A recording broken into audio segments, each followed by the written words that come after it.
আর আল্লাহও চায় আপনি আপনারা ছোট করেন। আল্লাহর এটা দেখতে বড্ড ভালো লাগে যে আমার বান্দা ছোট হয়ে থাকতে চায়। মান তাওয়াদা তারাফা, যে নিচে নামতেছে আল্লাহ টাইনা উঠায়, আর যে উঠতেছে আল্লাহ থাপ্পড় মেরে নিচে নামায়। কথা কন। মুসা আলাইহিস সালাম, সহিহ বুখারীর বর্ণনা, বনি ইসরাইলের লোকদের মাঝে ওয়াজ করতেছিলেন, এরকম নসিহত করছিলেন। তো একজন দাঁড়িয়ে বলল, ইয়া নবী আল্লাহ মুসা, মান আ'লামুন নাস ফিল আরদ। হে মুসা নবী, জানতে বড় মনে চায় বর্তমান পৃথিবীর সবচেয়ে বড় জ্ঞানী কে? মুসা আলাইহিস সালাম কয় আমি। মুসা আলাইহিস সালাম কি বললেন? আনা।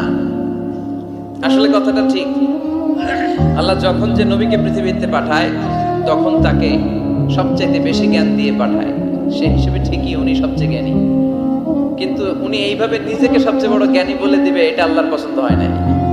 আল্লাহ চেয়েছিলেন মুসা আলাইহিস সালাম যেন বলে আল্লাহু আ'লাম, আল্লাহই জ্ঞানী। সুবহানাল্লাহ কইবেন না? কিন্তু তা না করে উনি কি করলেন? যখন বললো সবচেয়ে বড় জ্ঞানী কে, উনি হুট করে কি বলে ফেললেন? আনা, আমি। আল্লাহ এটা পছন্দ করেনি। আল্লাহ ডেকে বললেন, মুসা, ইউ আর অ্যাবসলিউটলি রং, তুমি ভুল করেছো। তুমি সবচেয়ে জ্ঞানী নও, তোমার চেয়ে বড় জ্ঞানী আছে।